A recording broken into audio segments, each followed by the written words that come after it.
Have there been some of your beliefs or convictions that have been challenged Oh, through the sure. experiences that you've had, particularly in the last, well, recently? Well, people challenge me often. And what a lot of people don't understand is that I will never adopt the thinking of somebody who is sad, and I will never adopt the thinking of somebody who is less competitive than I am or less successful than I am. If someone comes along and goes, Andrew, you are wrong, the way you see the world is wrong, but they are suffering from an affliction, why would I adopt a single iota of what they say? So it's kind of funny when I talk about depression, the number of people who defend depression. Depression's ruined my life, it's super real, and I lost my wife, and my life is over, and I want to kill myself, it's real. I'm like, surely you should like my worldview. If depression's so terrible and it's destroyed your entire existence, you should be listening to me tell you it's not real. But instead they're defending it and sticking up for it, which I find very interesting. So that's the first thing. In regards to whether I have had any of my convictions challenged, it's kind of amazing. Maybe it's just a semantics trick, and maybe it's that simple. Maybe it's as simple as saying, I feel a little bit depressed today, but I am not a depressed person, and I cannot become depressive. I'm not going to have depression. Maybe it's just a semantics trip, and by saying that alone, I understand that it's a temporary state of mind, which I can alter and I can affect. And I've never struggled with long-term depression or long-term negative thoughts because I don't believe in that mental model. I think that your mind, like I said, it's software, it's programmed in, and they say inside the Matrix or in every single video game, there are boundaries and there are limits. There are certain things you can and can't do.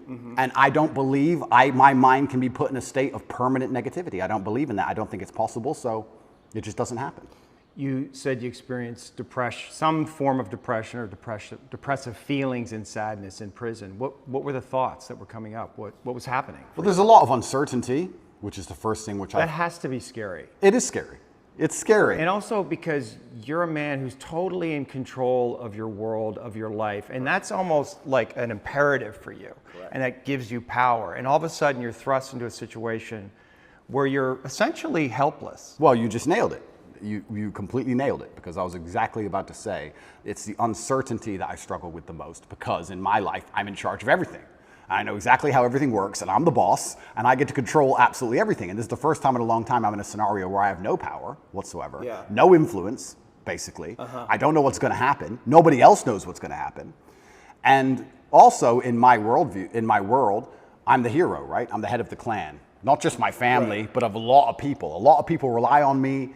Lots of women rely on me. Children rely on me, etc. So everyone comes to me every time there's a problem. So they continued to do that while I'm in a jail cell, expecting me to have some kind of answer. And I'm like, well, I don't have an answer this time. Every other time I had an answer, but this time is a bit unique. How did that feel?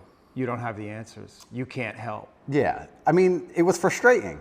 It's very frustrating, and it's the uncertainty that would bother me. I don't think I felt sad very often, but I certainly felt extremely frustrated.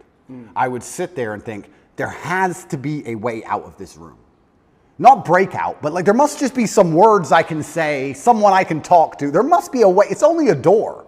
Like I can't just be stuck in this room.